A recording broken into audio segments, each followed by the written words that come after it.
Hey, this is Chris, Leacris Construction, a wholly owned subsidiary of Leacris Enterprise as well. Took a day off yesterday because we finally finished the beast of a house that we were working on up in Clarksville. Stay tuned to the end of the video and you can see a slideshow showing what it looked like before and what it looked like when we got done. Overall, I'm happy with the job.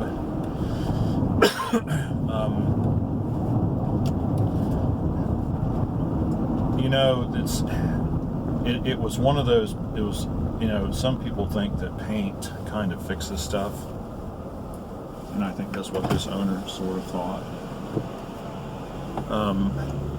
But you know, when you don't go through and fix the underlying structural issues first, then, you know, it looks better, but you can still see all the flaws. I mean, paint doesn't hide flaws. It actually magnifies them, but you know, so there's a lot of foundation work that needs to be done on the house, and I don't think it can be done. You know, settling mostly, and so some parts of the house are not level, as you'll notice in the slideshow. The front of the house looks good. One of the problems with the house was it sat for a long time with numerous roof leaks.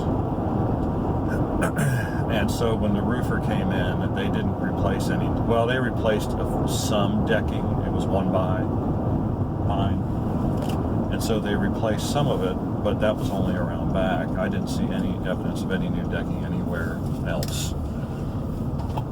They simply broke some metal and put it down over the edge, over the cornice. And so, you know, most of the cornice was shot, but, you know, when there's nothing left to nail to, really, you know, it's, you make a judgment call as to whether you're going to tear down a bunch of wood and try to replace it. I mean, it really should have been replaced, but then once you start tearing off the cornice, then you got to look at the fascia board. If the fascia board's not all there, you got to think about taking that down. And then, you know, what if the rafter ends are rotten? Then you got to figure out how to, you know. So you see what I mean? You get into this, you know, death spiral of extra work, and so, you know, we were just told to sand it down a little bit and put a coat of paint on it. Well, we put 2 coats of paint on it. So we did quite a bit of removal, not all the way, because you can't. I mean, it was old hard enamel that had been on there for a really long time, and I mean, I think if we'd gotten a heat gun, we probably could have gotten all of it off, but I don't know how long that would have taken. It would have taken a lot longer than we took.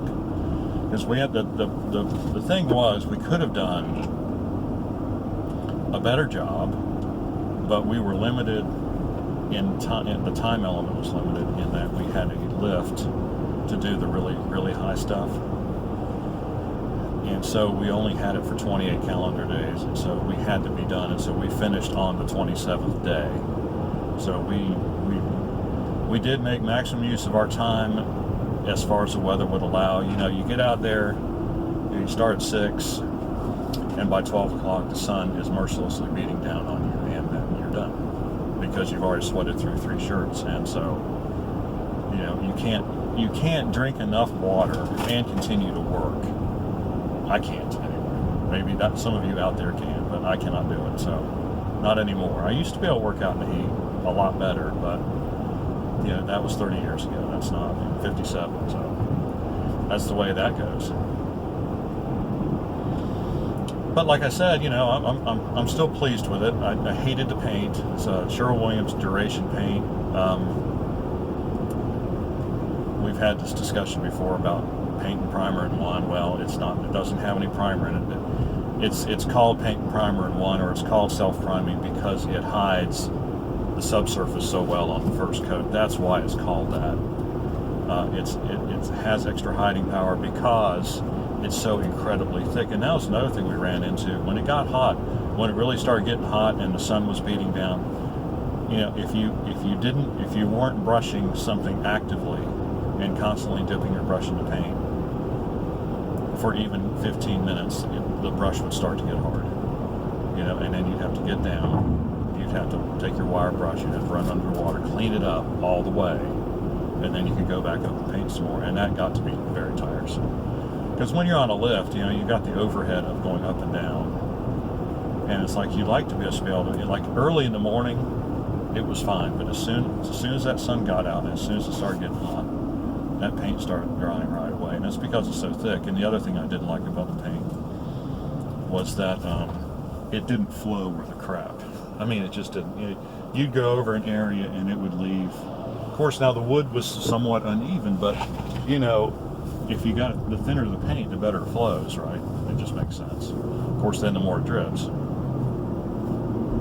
But that's why you stroke it out a couple times. But it took an inordinate amount of time to put on the first coat. It was, sometimes I felt like I needed a trowel.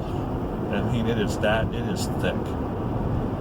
And so that made the painting part a lot harder, I think, than it needed to be. I think we would have been much better served to prime the surface with some primer, and then use a less dense paint for the final two. We were going to do 3 coats. We ended up doing 2, but I think we didn't save any time doing it that way, because that first coat took so long.